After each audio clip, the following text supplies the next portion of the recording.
लोग शुरू करेंगे ऑब्जेक्टिव क्वेश्चन के लिए वास्तविक संख्या को।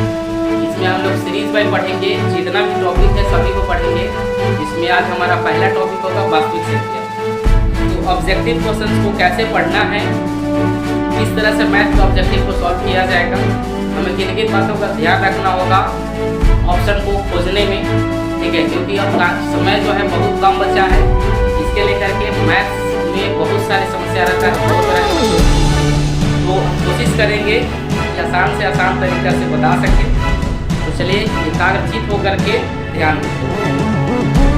चलो जी, तुम लोग को हम वास्तविक संख्या में जितना चीज़ लिखाए हैं, ठीक है, सारा चीज़ को याद करने के लिए पहले को याद होना चाहिए। नीचे में अगर किसी चीज़ की ज़रूरत पड़ेगा तो हम वीडियो रोक करो पूछेंगे, इससे पहले पीट लेंगे, ठीक है। इसलिए ध्यान हो पूरे सब।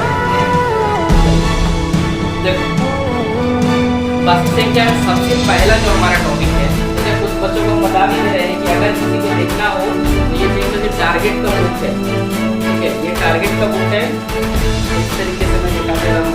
टारगेट का इस किसी के पास है या नहीं है, ये खरीद लो। मैं इसी बेसिस पे ऑब्जेक्टिव को तो सॉल्व कराऊंगा, लेकिन क्वेश्चन इसका रखूंगा, इसके अलावा भी कुछ क्वेश्चन रहेगा टोटल इसी का। इससे बहुत सारे क्वेश्चन, बहुत अच्छे क्वेश्चन हैं, और जितना रिपीटेड क्वेश्चन को दिया गया है अप्रॉक्स 5 साल का लगभग। सबसे पहला जो हमारा टॉपिक है सहआभाज्य संख्या, मतलब ये इससे ऑब्जेक्टिव क्वेश्चन हर बार एक क्वेश्चन से रहता है। तो सहआभाज्य संख्या में हमें किन किन बातों को पढ़ना होगा, किस किस बातों को याद रखना होगा, ठीक है। क्योंकि मैथ का ही एक ऐसा ऑब्जेक्टिव चीज़ है जो विद्यार्थी को चाहे किसी को रटा नहीं आ सकता। इसको क्या करना होगा, हमें बारीकी से समझना होगा कैसे होगा।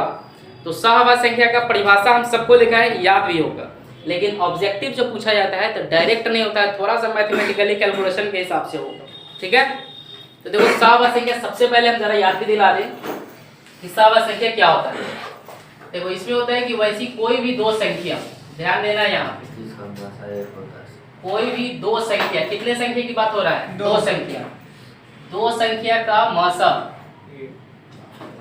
कितना होना चाहिए, एक। तो दो संख्या का मसा एक होगा, वह संख्या क्या कहलाएगा, सहआभाज्य संख्या, ठीक है। ये हो गया डायरेक्ट कि सहआभाज्य संख्या का मसा कितना होगा, 1, लेकिन कितना संख्या होना चाहिए, दो। अब इससे क्वेश्चन किस तरह से पूछा जाता है उसको देखते हैं। देखो पहले हम इसका एग्जांपल देख लेते हैं। जैसे कि कोई भी संख्या ले लेंगे, सपोज एक 10 है और ये हमारे पास 30, ठीक है। इसके अलावा भी लेंगे, पहले इसको समझते हैं। मसा जिसको हम क्या कहते हैं, और HCF। अब देखो HCF निकालने के लिए और LCM निकालने के लिए हम सिखा दिए हैं। हालांकि इसमें प्रॉब्लम होगा तो हम उसको भी अभी बताएंगे। देखोगे सबसे पहले 10 और 30 का एक ही बार में हम बोले थे कि HCF निकाल सकते हो, एक ही लाइन में, मतलब अलग से निकालने की जरूरत नहीं है। सबसे पहले ये सोचना है कि दोनों में किस टेबल से दोनों कटेगा, मतलब दोनों विभाजित होगा, किससे होगा। तो सबसे पहले दोनों दो से हो सकता है ना, सबसे छोटा वाले को पहले रखते हैं नियम के हिसाब से। तो 2 बचे कितना हो जाएगा, 10, इसमें कितना हो जाएगा, 15। अच्छा अभी फिर ये दोनों नंबर कट रहा है किसी से, 5 से, तो 5 एकम 5 हो जाएगा और 5 एकम। अब देखो यहाँ पे ध्यान देना, अब ये एक आ गया तो वहाँ पे हम आगे नहीं करते हैं, लेकिन यहाँ पे देखना ये है हमें, चूंकि यहाँ क्या चाहिए, मसा चाहिए। तो हम ये जो प्रोसेस है ये किसका है, एलसीएम का है। तो एलसीएम के प्रोसेस से ही हम लोग एचसीएफ भी पता कर लेंगे। तो उसके लिए नियम है कि जो दोनों संख्या था 10 और 30, किस संख्या से कटा है और किस किस से कटा है, कितने बार कटा है। तो देखो इस 2 से 10 भी कटा है और 2 से 30 भी कटा है। तो एक तो मेरे पास कितना हो गया, 2, फिर ये 5 और 15, ये दोनों किससे कटा है, 5 से। ये कितना हो गया मेरा, 5। इन दोनों को गुना कर लेंगे, कितना बच जाएगा, 10। 5 दूनी 10। तो मेरे पास HCF कितना निकल के आया, 10। तो जब HCF 10 हो गया तो क्या 10 और 30 ये सहआभाज्य संख्या होगा, नहीं होगा। क्यों नहीं होगा, क्योंकि इसका HCF कितना होना चाहिए, 1 होना चाहिए था, लेकिन हो गया कितना हमारा, 10। तो इसी तरह से क्वेश्चन होता है जिसे हमें जांच कर देखना होता है कि किसका HCF 1 आता है। जिसका 1 आएगा उसी का, मतलब उसी संख्या को हम लोग सहआभाज्य कहेंगे, ठीक है। तो चलो अब आगे एक और एग्जांपल देखते हैं, या फिर किस तरह से एग्जाम में पूछा है उसी क्वेश्चंस को लेते हैं।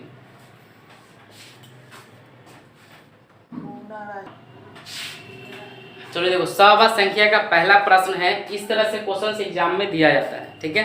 तो मेरा पहला प्रश्न किस तरह से रहेगा, देखो, निम्नलिखित में से कौन सहवाच संख्या है। निम्नलिखित यानी कि जो ऑप्शन दिया रहेगा उसमें से कौन सहवाच संख्या है। हमसे सहवाच पूछा जा रहा है, तो सहवाच के लिए ये जो चीज है याद रखना है कि दो संख्या जिसका मसा कितना होना चाहिए, 1। तो हम ऑप्शन को चेक करेंगे कि किसका मसा 1 है। जिसका मसा 1 हो जाएगा वो क्या हो जाएगा, सहवाच संख्या हो जाएगा। तो कोई एक ही आंसर होगा इनमें से, ध्यान देना है, ठीक है। तो चलो हम चेक करते हैं। पहला है हमारा 2184, मतलब 21 पहला संख्या और दूसरी संख्या कितना है, 84। अब देखो एक चीज हो, अगर कोई संख्या किसी से कट रहा है पूरा पूरा, क्योंकि अधिकतर बार ऑप्शन में वैसे ही क्वेश्चन सेट होता है कि जिसको थोड़ा सा भी अगर मैथ आता होगा तो ऑप्शन को ऐसे ही एलिमिनेट कर देगा। मतलब कि ऑप्शन को पहले हम क्या करेंगे, क्रॉस करेंगे, मतलब कि कौन नहीं होगा ये खोजना है। कुछ क्वेश्चंस में कोई क्वेश्चन ऐसा होगा जिसमें डायरेक्ट हमें ऑप्शन या आंसर पता चला जाएगा, लेकिन कुछ ऐसे प्रश्न होंगे जिसमें हमें ऑप्शन को हटाकर फिर देखना होता है कि कौन बच रहा है। जो बच जाएगा वो क्या हो जाएगा, आंसर। तो देखो हम यहाँ कह रहे हैं कि अगर कोई एक संख्या दूसरे संख्या को काट रहा है, मतलब एक संख्या दूसरे से विभाजित हो रहा है, उस केस में उसका HCF 1 कभी नहीं होगा। उसमें जो छोटा वाला संख्या होगा वही उसका HCF हो जाता है। जैसे कि अगर मान लो कि एक संख्या है मेरे पास 8 और एक संख्या है मेरे पास 40, तो ये 8 से कट रहा है कि नहीं कट रहा है, कट रहा है। 8 बचे क्या होता है, 40। मतलब कि इस संख्या से ये पूरा पूरा विभाजित हो गया। अगर ये पूरा पूरा विभाजित हो गया तो इन दोनों में छोटा संख्या कौन है, 8। तो HCF कितना हो जाएगा, 8। तो जब दो संख्या एक दूसरे से विभाजित हो जाता है उस केस में HCF हमेशा कौन होता है, छोटा वाला नंबर। तो वहाँ HCF निकालने की हमें जरूरत नहीं पड़ेगा। तो देखो इसमें 2184 पहला ऑप्शन है, ये हमें यहाँ पे देखना ये है, ये जो 21 है ये इससे कट रहा है कि नहीं कट रहा है। तो देखो 21 का टेबल, 21 को 4 से मल्टीप्लाई करेंगे तो 84 आएगा कि नहीं आएगा, मतलब ये पूरा पूरा कट गया। तो इसका HCF कितना हो जाएगा, 21। इसका तो HCF बन गया 21, इसका मतलब कि ये सहवाच संख्या नहीं होगा। उसी तरह हमने सेकंड ऑप्शन को चेक किया और ये डायरेक्ट किस तरह का प्रश्न रहता है एग्जाम में, ठीक है। देखो तो ये 15 से ये भी क्या कट रहा है, कट रहा है 4। यहाँ भी HCF कितना हो जाएगा, 15। और यहाँ देख रहे हैं कि 8 16, ये तो ऐसे 8 दूनी क्या हो जाएगा, 16। इसका भी HCF कभी 1 नहीं आ सकता। और 13 48 एक बच जा रहा है, तो हम कह सकते हैं कि जब 3 को नहीं हुआ तो D हमारा क्या होगा, आंसर होगा। लेकिन फिर भी संतुष्टि के लिए जो है हम क्या करेंगे, उसको चेक करेंगे। तो देखो 13 जो है कौन सी संख्या है, अभाज्य संख्या है, और ये जो है क्या है, भाज्य संख्या है। ये क्या है, भाज्य है। और अभाज्य संख्या से भाज्य संख्या कभी कट नहीं सकता है, और ना उन दोनों में कोई कॉमन चीज होगा। तो इस केस में क्या होता है कि इसका HCF कितना हो जाता है, 1। ये भी याद रख लेना है टेक्निकली कि अगर एक अभाज्य संख्या है और एक भाज्य संख्या है तो उसका HCF हमेशा कितना निकलेगा, 1। यहाँ से 2 ऑब्जेक्टिव बनता है, देखो याद आ गया, हम बता भी दे रहे हैं। यहाँ से 2 और ऑब्जेक्टिव बन रहा है। ये पहला कि एक भाज्य संख्या, इसको याद कर लोगे सब, ठीक है। एक भाज्य और एक अभाज्य, एक अभाज्य संख्या का HCF यानी मसा हमेशा कितना निकलेगा, 1। एक भाज्य और एक अभाज्य संख्या होगा तो हमेशा मसा कितना होगा, 1। एकदम याद कर लेना है इस चीजों को डायरेक्ट। और दूसरा चीज हमने लिखाया भी है पहले कि 2 अभाज्य संख्या, देखो ये सब डायरेक्ट क्वेश्चन ऑब्जेक्टिव में पूछा जाता है। 2 अभाज्य संख्या का मसा यानी HCF भी कितना होता है, 1। यहाँ से 2 ऑब्जेक्टिव क्वेश्चंस क्लियर होगा। ये सब चीजों को याद रखना है मैथ्स में, ठीक है। कि एक भाज्य का अभाज्य संख्या का मसा भी 1 और 2 अभाज्य है तो भी उसका मसा 1। और एक इस तरह से क्वेश्चन पूछा जा सकता है कि 2 संख्या देगा, उनमें से देखना है कि कौन सहभाज्य संख्या है, ठीक है। तो चलो इसको नोट कर लो। चलो देखो हमारा दूसरा क्वेश्चन है कि 2 संख्या दिया रहेगा। इससे पहले हम इसका क्वेश्चंस भी बताए हुए हैं पहले के वीडियो में, तुम लोग भी जाकर देख सकते हो उस चीज़ों को, ठीक है। फिर भी अगर किसी तरह के डाउट हो तो डायरेक्ट हमसे पूछ सकते हो। देखो 2 संख्या रहेगा तो इसके लिए भी एक फॉर्मूला हम बताए हैं, या इसके भी शर्त होता है, ठीक है। शर्त क्या होता है कि पहली संख्या गुना दूसरी संख्या बराबर संख्या बराबर क्या होगा, HCF इंटू LCM, मतलब दोनों संख्याओं का मसा और लसा का गुणनफल दोनों संख्याओं का गुणनफल के बराबर। देखो इसको इस तरह से लिख सकते हैं, होता है पहली संख्या, अगर पहली संख्या मान लिए कि A है, या फिर हम लिख ही देते हैं पहली संख्या, देखोगे ध्यान से, इंटू दूसरी संख्या बराबर HCF इंटू LCM, ठीक है, ये चीज होता है। या फिर कह सकते हो इसको इधर इसको इधर, उससे मतलब नहीं है। इसमें क्या होता है, कभी भी तुमको तीन चीज देगा तो एक पूछेगा। सपोज अगर ये वाला दिया है और इधर से ये दोनों, तो ये पूछेगा। अगर इधर से ये दोनों और इस दोनों में से एक देगा तो एक पूछेगा। यानी कि लसा दे करके मसा पूछा जाता है, मसा दे करके लसा, या फिर एक संख्या देकर दूसरी संख्या पूछा जाता है। इस क्वेश्चन में क्या है, देखो दो संख्याओं का गुणनफल कितना है, 2166 है ना, 2166। दो संख्याओं का गुणनफल जो होता है वो ये होता है, लसा इंटू मसा, दोनों क्या होगा बराबर। तो जो पहली संख्या दूसरी संख्या है, इसी को यहाँ क्या कहते हैं, दोनों संख्या का गुणनफल। मतलब पहली संख्या तो क्या हो जाएगा, दूसरी संख्या, दोनों आपस में क्या होगा, इक्वल।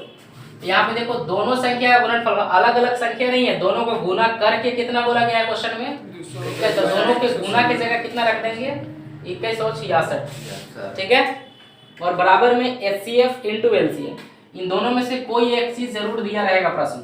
तो यहाँ देखो क्या दिया है, मसा कितना है 19, तो HCF की जगह कितना रख देंगे 19, और पूछा क्या जा रहा है लसा, यानी कि क्या पूछ रहा है LCM, तो हम LCM को यहाँ रखेंगे।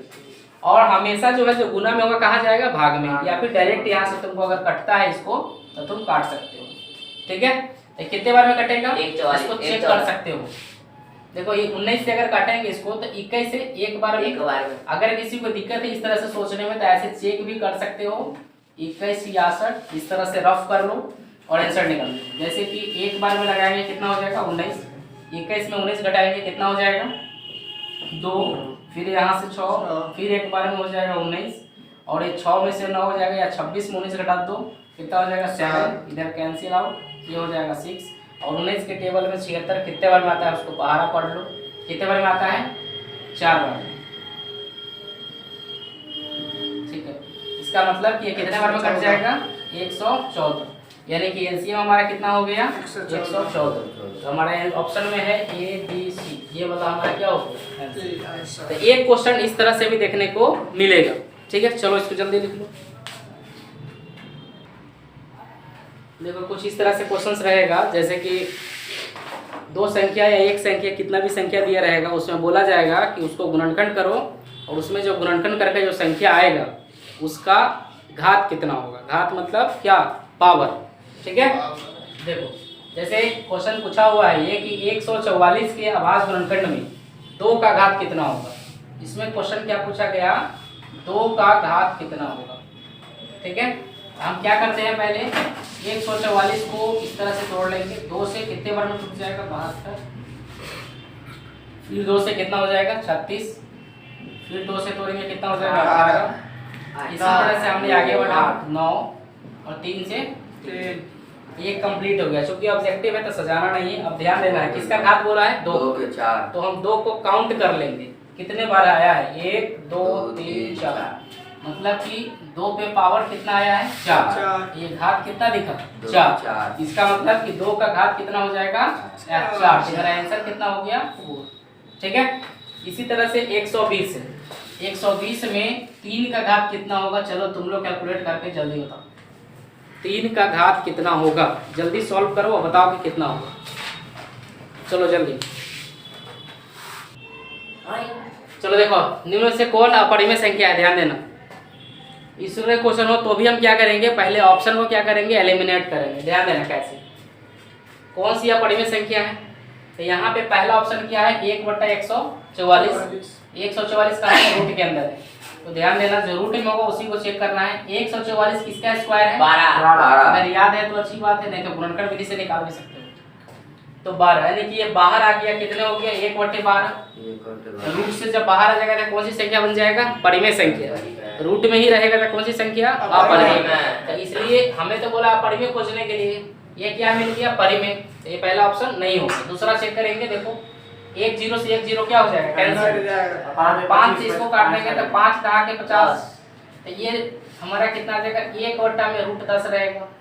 हमने 1 को इसलिए बाहर किया कि यहाँ कुछ नहीं तो 1 है, और 10 किसी के स्क्वायर नहीं है, नहीं होता। अगर 10 को हम गुणनखंड भी करेंगे तो इसमें 2 और क्या निकलेगा, 5, और रूट से तभी आएगा जब ये क्या रहेगा, जोड़ा में रहेगा।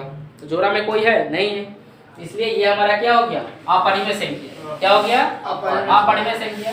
लेकिन फिर भी हम आगे भी चेक कर सकते हैं, ठीक है। जैसे कि हमारा कितना है, 32 है, यानी कि 32। अब इसको हम देखेंगे तो 16 दूनी कितना हो जाएगा, 32। तो 16 किसका स्क्वायर है, 4 का, 8 का भी। तो 4 तो बाहर आ जाएगा, 2 क्या बचेगा, 2 किसी का है नहीं है, अंदर आ जाएगा। तो ये भी देख रहे हैं कि क्या हो रहा है हमारा, अपरिमेय संख्या।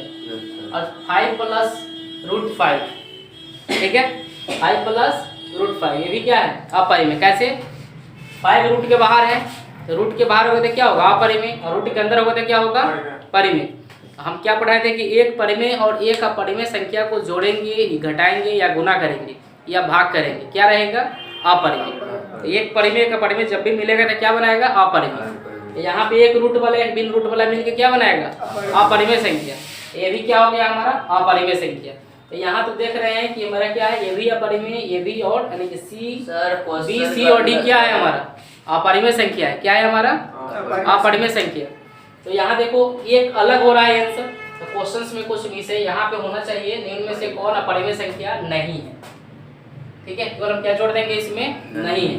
अब ये हो गया, ये अपरिमेय, ये अपरिमेय, और ये मतलब कौन सा अपरिमेय नहीं हुआ है, ऑप्शन ए। तो मेरा राइट आंसर कौन हो जाएगा, ये वाला। सबसे अलग कौन मिला, एक ऑप्शन, बाकी तीनों क्या मिला, सेम, ठीक है। चलो जल्दी लिख लो। चलो जी, आज का ये वाला क्वेश्चन, इसे निम्न में से किसका दशमलव प्रसार शांत है या अशांत है, इस तरह से क्वेश्चन पूछा जाता है। हालांकि अभी हमारा जो क्वेश्चन है उसमें क्या बोल रहा है, कौन अशांत है। दशमलव प्रसार 2 तरीके का होता है, एक होता है शांत और एक इसके साथ साथ अशांत भी हो सकता है, और एक क्या होता है हमारा, अशांत अनावर्त,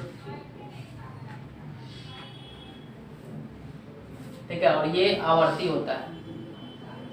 देखो बताएंगे, एक नॉन रिपीटेड होता है और एक रिपीटेड होता है, ध्यान देना। मतलब कि इसमें से क्या बोल रहा है हमें, अशांत कौन है।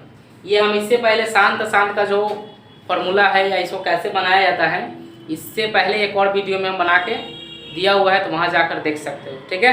फिर भी अगर तुम लोगों को कोई परेशानी है, जितना हो सके बताना, मेरे से जितना होगा हम क्या करेंगे, बता देंगे।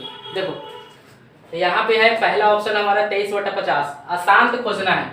देखो ऐसे हम बता देते हैं, सबसे पहले संख्या को हम लोग क्या करेंगे, अभाज्य गुणनखंड करेंगे, और अगर 2 और 5, ध्यान देना, अभाज्य गुणनखंड करने के बाद इस संख्या याद करना, यही फॉर्मूला है, 2 और 5 ही सूत्र हो गए कि गुणनखंड करके 2 और 5 अगर आएगा तो वो क्या हो जाएगा हमारा, इस कंडीशन में वो हमारा शांत हो जाएगा। क्या हो जाएगा, शांत। और ये इसके साथ कोई और आ जाता है या फिर ये नहीं आता है, उस केस में क्या होगा, अशांत। तो हम इसको तोड़ के देखते हैं। देखो सबसे पहले ये भी देखना, ऊपर नीचे नंबर अगर कटता है तो उसको हम काट के छोटा करेंगे, नहीं कटने वाला है उसको देखना ही नहीं है। तो ये 50 से पहले हम नीचे वाले को तोड़ेंगे। 50 को जब अभाज्य गुणनखंड करेंगे तो ध्यान देना, अभाज्य गुणनखंड इस तरीके से, ये हो गया 5 से 5 बार में। तो देखो ये आ गया 2, 5 और एक और 5, मतलब 2, 5, 5। तो 2, 5 तो आ गया, लेकिन इसके ऊपर क्या है, 23। क्या 23 इन सब से कटने वाला है, नहीं कटने वाला है। इस कंडीशन में तो 2, 5 आया, कितने बार आया इससे मतलब नहीं है, 2, 5 रहना चाहिए, उसके अलावा और कुछ नहीं होना चाहिए। तो ये क्या हो जाएगा हमारा, शांत हो जाएगा, शांत होगा सर। अगर सपोज इसी में 3 आ जाता तो क्या हो जाता, अशांत, लेकिन ऐसा नहीं है। क्लियर है। अब आगे देखो, ये 39/243, 243 को इसी तरीके से हम लोग ब्रेक करेंगे। देखो 243 कितने बार में कटेगा, देखो 3 से लगा दिए, 3 × 8 = 24, 3 × 1 = 3, फिर 3 से लगाए, 3 दूनी 6, 3 7 21, और फिर 3 से, 3 9 27, और फिर 3 से लगा 3। तो यहाँ पे जितने बार तोड़े क्या मिला मेरे, 3 3 3। अब इसमें 2 और 5 कहीं से भी आ सकता है, नहीं आ सकता है। ये क्या हो जाएगा हमारा, आसान हो जाएगा। तो आंसर तो मेरा मिल गया, लेकिन फिर भी आगे हम जाकर चेक कर सकते हैं। हालांकि मेरा आंसर कौन सा सही हो जाएगा, ये, क्योंकि क्या बोला गया है, अशांत बोला गया है खोजने के। लेकिन हम आगे समझ लेते हैं, देख लो एक बार, लिखो मत अभी, देखो 25 बटा कितना है 1600, और क्योंकि ऑप्शन में डायरेक्ट मिला, कभी कभी ऐसा नहीं मिलेगा, ठीक है, इस तरह से। तो इसको देख लो पहले, 25 बटा 1600 है, 1600 को ब्रेक करोगे तो 0 को पहले रहने दो, ये कितना है 16, तो 16 में क्या आएगा 2 2 2 आएगा 4 बार, ठीक है, करके देख सकते हो। तो यहाँ पे केवल 2 आ रहा है, ठीक है, और 0 है तो तोड़ेंगे तो 5 आ सकता है, ये भी शांत होगा। लेकिन 625 में थोड़ा कॉमन बात है, ध्यान देना, 625 को तोड़ोगे तो केवल 5 ही आएगा 4 बार, केवल 5 ही कितने बार आएगा 4 बार, इसको तुम तोड़ के देख सकते हो। तो इसमें केवल 5 आया, हमने कहा कि 2 5 आएगा तो, या दोनों में से एक भी आया तो भी क्या होगा, शांत होगा, क्या होगा, शांत। लेकिन इसके साथ कोई और आया या इसके अलावा कुछ और आ गया तो क्या होगा, अशांत। यहाँ पे 5 आया, केवल 2 है इसमें नहीं है, फिर भी ये क्या होगा, शांत होगा। तो यहाँ से ये बात याद रखना है कि 2 5 में एक भी आए तो क्या होगा, शांत, और उसके साथ कोई और अगर आए तो क्या होगा, अशांत, ठीक है। चलो जल्दी से लिख लो। हाँ चलो, इसी तरह के वीडियो, इसी तरह के प्रश्नों को पढ़ने के लिए हमारे चैनल को सब्सक्राइब कर ले, अगर अच्छा लगा हो तो लाइक जरूर करें। तो चलिए, आपको आज क्लास के अंदर कुछ बच्चे हैं हमारे जो लाइव पढ़ते हैं साथ में, उन्हीं को पढ़ाता हूँ, इन्हीं वीडियो को मैं अपलोड करता हूँ। तो चलिए देख लीजिए सभी लोग।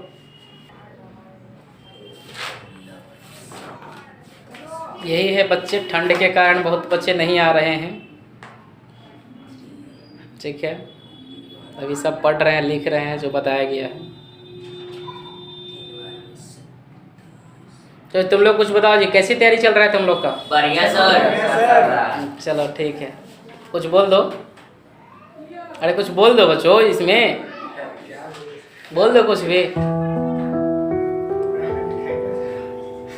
देखो देखो, उधर कोने में एक बच्चे हैं, वही बहुत कमेंट करते रहते हैं, देखो घर पे जाकर 4 4 बार यही कमेंट करता है।